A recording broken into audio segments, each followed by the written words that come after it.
Assalamualaikum warahmatullahi wabarakatuh. Saya Digna Ayala Violen dari kelas 11 IIS 2, nomor absen 14.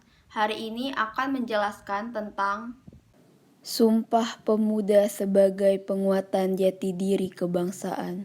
Latar belakang Sumpah Pemuda berawal dari adanya pendidikan atau sekolah-sekolah kaum pribumi yang memunculkan kaum terpelajar.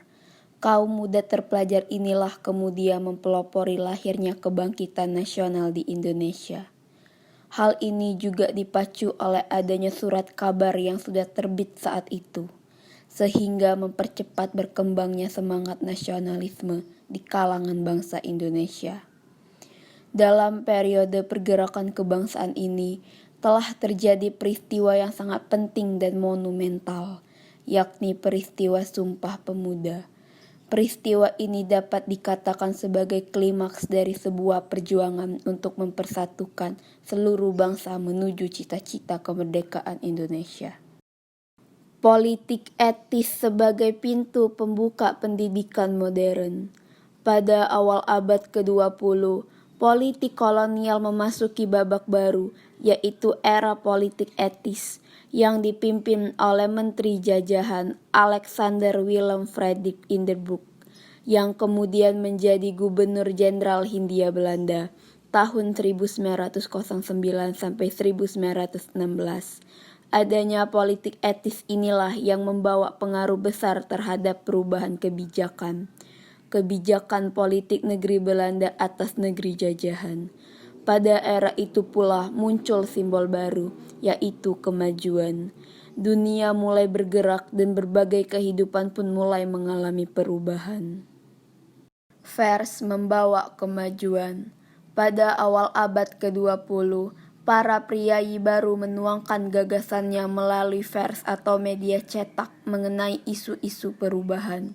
Isu-isu yang dipopulerkan yaitu terkait dengan peningkatan status sosial rakyat pribumi dan peningkatan kehidupan di bidang sosial, ekonomi, budaya, dan politik. Pada dekade itu ditandai dengan jumlah penerbitan surat kabar berbahasa Melayu yang mengalami peningkatan. Pada abad itu pula, penerbit Tionghoa mulai bermunculan. Para penerbit Tionghoa itulah yang menjadikan pertumbuhan surat kabar berkembang pesat. Bangkitnya nasionalisme. Keberadaan kaum muda terpelajar sangat cocok dan responsif. Pemikiran mereka semakin rasional, wawasannya semakin luas dan terbuka, sehingga memperlancar berkembangnya paham-paham baru di Indonesia. Paham ini telah mendorong lahirnya kesadaran nasional, kesadaran hidup dalam suatu bangsa, bangsa Indonesia. Munculnya kesadaran nasional juga dipicu oleh beberapa peristiwa dunia, seperti adanya gerakan Turki Muda, revolusi Cina, gerakan nasional di India, dan gerakan nasional di Filipina.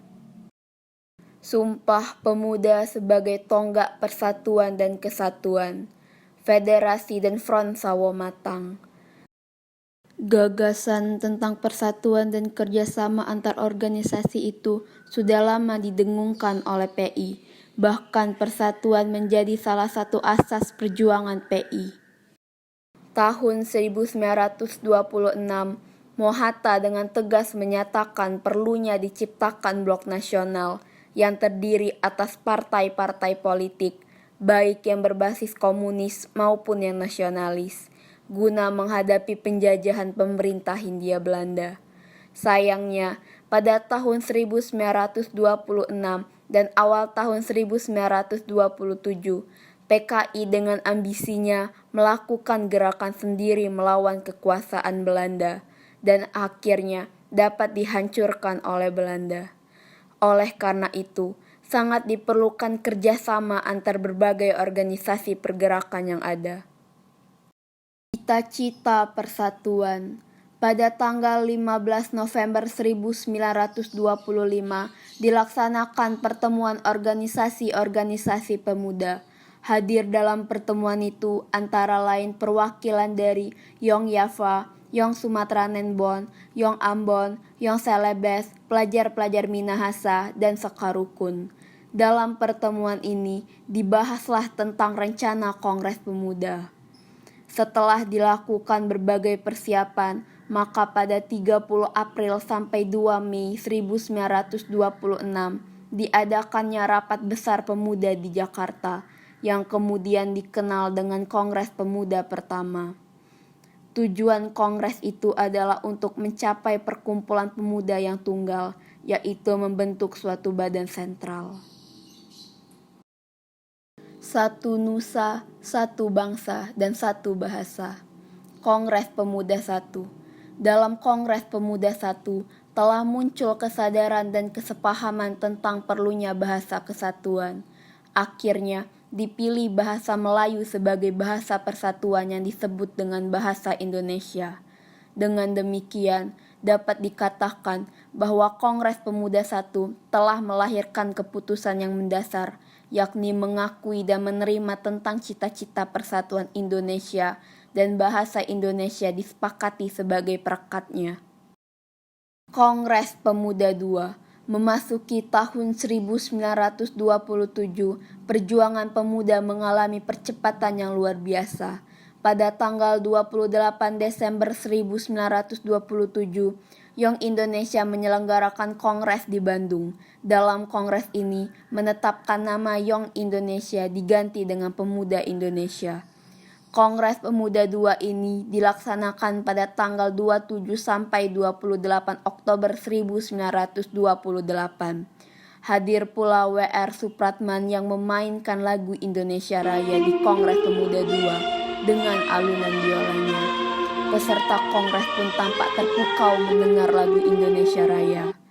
Setelah melalui prosesi panjang selama 2 hari, maka pada tanggal 28 Oktober 1928, para peserta Kongres Pemuda II bersepakat merumuskan 3 janji yang kemudian disebut sebagai Sumpah Pemuda.